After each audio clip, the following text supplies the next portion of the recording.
દીકરીઓ વહાલનો દરિયો તો છે જ, પણ સંઘર્ષનો સાગર પણ છે. દીકરીઓ આજની નદી તો તરે છે, પણ સાગર પણ ખેડી નાખે છે. દીકરીઓ આજની ઊંચા નીચા ઉબડ ખાબડ રસ્તાઓ પર તો ચાલે જ છે, પણ એક્સપ્રેસ હાઈવે પર પણ દીકરીઓ દોડી જાય છે. એક્સપ્રેસ હાઈવે પણ દીકરીઓ દોડી જાય છે. દોસ્તો, આજે એવી જ એક દીકરીની હું વાત કરવા જઈ રહ્યો છું, જે અદ્ભુત વ્યક્તિત્વ, ખૂબ વ્યસ્ત રહીને મસ્ત રહેનાર, ખૂબ હોશિયાર પણ સમજણ નહીં, કપટ કોઈ મનમાં નહીં.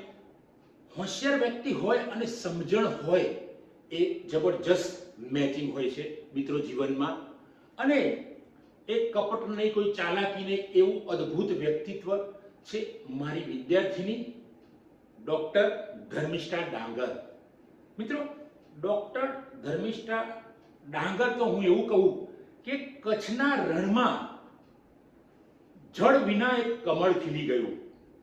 આ મારી વિદ્યાર્થીની છે કચ્છથી Gujarat Vidyapith department of library and information સાયન્સમાં પીએચડી કરવા આવે છે. વર્ષો પહેલા 5-6 વર્ષ થઈ ગયા લગભગ એ વાતને. અને દીકરી ખૂબ મહેનત કરે છે.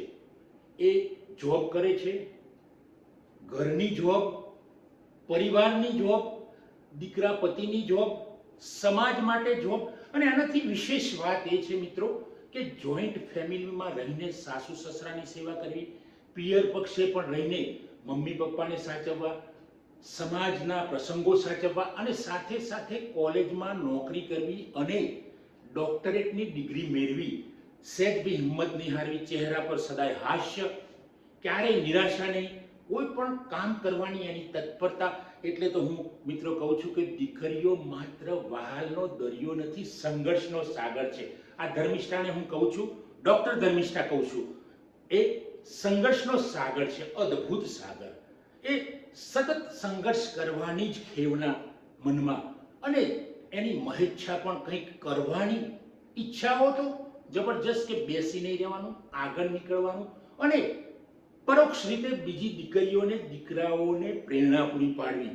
મિત્રો, પ્રેરણા પૂરી પાડવાવાળા ઘણીવાર કહે છે કે હું પ્રેરણા પૂરી પાડું છું, પણ આ દીકરી ડોક્ટર ધર્મિષ્ઠા ક્યારેય એના હોઠો દ્વારા વ્યક્ત કર્યું નથી કે હું ભણીને, હું આગળ જઈને મારા સમાજની, મારા દેશની, મારા રાજ્યની કે દુનિયાની દીકરીઓને કે દીકરાઓને મોટિવેશન આપું છું. મિત્રો, આ બહુ મોટું મોટિવેશન કહેવાય, કારણ કે જે પોતાની જાતે વ્યક્ત નથી કરતું વ્યક્તિત્વ, અને મારા જેવા લોકો એને શોધી કાઢે છે. હું તો શોધતો નથી, કારણ કે મારી તો એ વિદ્યાર્થીની છે, ખૂબ અદ્ભુત એની મહેનત, ક્યારેય કોઈ બાંધછોડ નહીં, નિયમો પણ પાળવાના, ઘર મેં એમ કીધું એ પ્રમાણે ઘણું બધું સાચવણી કરવાની મિત્રો. એટલે અને છેક કચ્છથી અમદાવાદ આવવું એટલે લગભગ 2 દિવસ બગડી જાય. ધારો કે કોલેજનું કામ, સંશોધનનું કામ કલાકનું હોય, પણ કચ્છથી અહીંયા સુધી આવવું એમાં લગભગ ટોટલ 2 દિવસ નીકળી જાય મિત્રો. 2-4 કલાકનું કામ હોય અને એમાં 48 કલાક તો ખાલી આવવા જવામાં લગભગ થઈ જાય, વેટિંગ બેટિંગ સાથે હું કહું છું. તોય મિત્રો દીકરી હારતી નથી. અને ગઈકાલે અમારા ત્યાં પદવી સમારંભ થયો, અને ત્યાં દેશના જાણીતા એવા માણસો આવ્યા. આપણા દેશના ગૃહમંત્રી શ્રી અમિતભાઈ શાહ સાહેબ, આપણા આચાર્ય દેવવ્રતજી રાજપાલ, અને અમારા કુલાધિપતિ, અમારા કુલપતિ ડૉક્ટર હર્ષદભાઈ, એ સિવાય ડીન, અધ્યક્ષો, આ બધાની હાજરીમાં અને અસંખ્ય મેદનીમાં એ પદવી મેળવે છે. ત્યારે મિત્રો એને તો ગૌરવ છે જ, સમાજને ગૌરવ છે, દેશને ગૌરવ છે, પણ મને ખૂબ ગૌરવ છે કે મારી એક વિદ્યાર્થીની દીકરી મારા હાથે ડૉક્ટર થાય છે. જે સામાન્ય સ્થિતિમાં નથી થતી ડૉક્ટર, અસામાન્ય પરિસ્થિતિમાં ખૂબ સંઘર્ષ, જ્યાં જુઓ ત્યાં સંઘર્ષ, સામે જુઓ તો સંઘર્ષ, પાછળ જુઓ તો સંઘર્ષ, આ બાજુ જુઓ તો સંઘર્ષ, આ બાજુ જુઓ તો સંઘર્ષ, નીચે જુઓ તો સંઘર્ષ. આવા સંઘર્ષમાંથી નીકળીને આ કચ્છની રેતીનું રણ, કે જ્યાં જળ નથી છતાં પણ ખીલી જાય છે મિત્રો. આ દીકરી માત્ર દીકરીઓ માટે ઉદાહરણરૂપ છે એવું નથી, દીકરાઓ માટે જ માત્ર છે એવું નથી, પણ સમગ્ર સમાજ, દેશ, દુનિયા માટે આ દીકરી ઉદાહરણરૂપ છે ડૉક્ટર ધર્મિષ્ઠા ડાંગર. કારણ કે હું જ્યારે એ મને મળે તો એ મુસાફરી કરીને 10-12 કલાકની આવી હોય, પણ એના ચહેરા પર સહેજ બી નિરાશા ના હોય, સહેજ પણ થાક ના હોય. મિત્રો, થાક તો લાગે, માણસ હોય, મને, તમને બધાને લાગે, પણ એનો થાક એ હૈયામાં ઉતારે છે અને મનને મજબૂત કરીને ખૂબ સંઘર્ષ કરે છે અને કરી રહી છે, કરતી હતી અને કરશે એવો મને વિશ્વાસ છે. મિત્રો, આ દીકરી આગળ જશે જ એવો મને 100% નહીં, પણ 100%થી પણ વધુ ટકા હોય તો એટલો ભરોસો છે. કારણ કે એનો જે પરિવાર પ્રત્યેનો પ્રેમ, અમારા ડિપાર્ટમેન્ટ પ્રત્યેનો પ્રેમ, સમાજ પ્રત્યેનો પ્રેમ, દેશ પ્રત્યેનો પ્રેમ, એની કોલેજ પ્રત્યેનો પ્રેમ, આ બધું મેં જોયું છે. કદાચ આ ડૉક્ટર ધર્મિષ્ઠા મારી વિદ્યાર્થીને ખબર નહીં હોય કે સાહેબે મારું આટલું બધું ઓબ્ઝર્વેશન કર્યું છે, મારા માર્ગદર્શકે, પણ રિયલમાં હું તો લગભગ બધા જ વિદ્યાર્થીઓ જે હોય એમનું ઓબ્ઝર્વેશન કરું છું. કારણ કે હું તો પહાડમાંથી પણ ફૂલ શોધી કાઢું છું, સાગરમાંથી પણ એ ફૂલ શોધી કાઢું છું અને જંગલોમાં પણ છુપાયેલા એ પુષ્પોને હું શોધી કાઢું છું.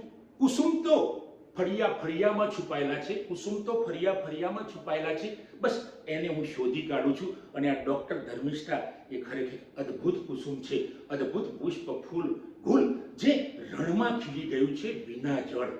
મિત્રો, આપ ધર્મિષ્ઠા જેવી દીકરીઓ પાસેથી આપણે સૌએ શીખવાનું છે, મારે પણ શીખવાનું છે.